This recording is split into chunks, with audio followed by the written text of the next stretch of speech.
नमस्कार, जय राधे राधे श्याम राधे राधे, जय वृंदावन बिहारी लाल की जय, कृष्ण कन्हैया लाल की जय, बांके बिहारी लाल की जय, जय राधा श्याम सुंदर लाल की जय, जय राधे राधे श्याम राधे राधे। এখন প্রশ্ন হলো,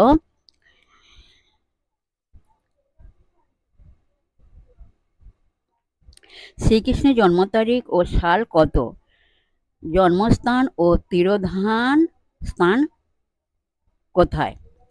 এর উত্তরটা আমরা শ্রবণ করি। আসুন আমরা শ্রবণ করি। এর উত্তর হলো, শ্রী পরাশর মুনির উক্তি, যস্মিন দিনে হরির জাত দিবং সন্তজ মেদিনীম তস্মিন্নে বা বতীর্ণ হয়ং কালকায় বলি করলে। যে দিনে সোমনাথে শ্রীকৃষ্ণ অন্তর্ধান করলেন, সে দিনে পৃথিবীতে কালকায় বলবান কলিযুগ প্রবেশ করল।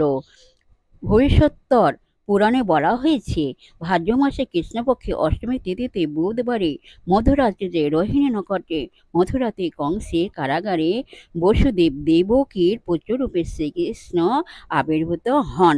দাপরের শেষ ভাগে অর্থাৎ 8,63,875 বর্ষ অতিক্রান্ত হলে শ্রীকৃষ্ণ আবির্ভূত হন। 125 বছর তাঁর স্থিতি। বর্তমানে কলি গতাব্দ 5,110 বর্ষ। আজ 2009 খ্রিস্টাব্দে শ্রীকৃষ্ণের 5,235তম আবির্ভাব তিথি ব্রত উদযাপিত হতে চলেছে। খ্রিস্টাব্দ হিসাবে বলা যায় 3,227 খ্রিস্টপূর্বাব্দে ধরাতলে ভগবান শ্রীকৃষ্ণ জন্মলীলা প্রকাশ করেন। ভগবান শ্রীকৃষ্ণ জন্মলীলা প্রকাশ করেন। জয় রাধে রাধে শ্যাম রাধে রাধে। বিশেষ হৃদয় ভক্তবৃন্দের উদ্দেশ্যে বলছি, সকলের উদ্দেশ্যে বলছি, সবাই সুখে থাকবেন, শান্তিতে থাকবেন, আনন্দে থাকবেন, এক সেকেন্ডও নিরানন্দে থাকবেন না, আর সদা সর্বদাই শান্তিতে থাকবেন। আর নিজ নিজ পিতামাতাকে দেখবেন, তাদের যেন দুঃখ কষ্ট না হয় সেদিকে লক্ষ্য রাখবেন। আর আসুন আমরা এখন মানবের অভিমানে পর্ব শেষ করে মনকে কাদা তালের মতো নরম করে, শিশুর মতো সরল করে, মনের মধ্যে অহংকার ত্যাগ করে আসুন আমরা এখন রাধা নাম কীর্তন করি। জয় রাধে রাধে শ্যাম রাধে রাধে।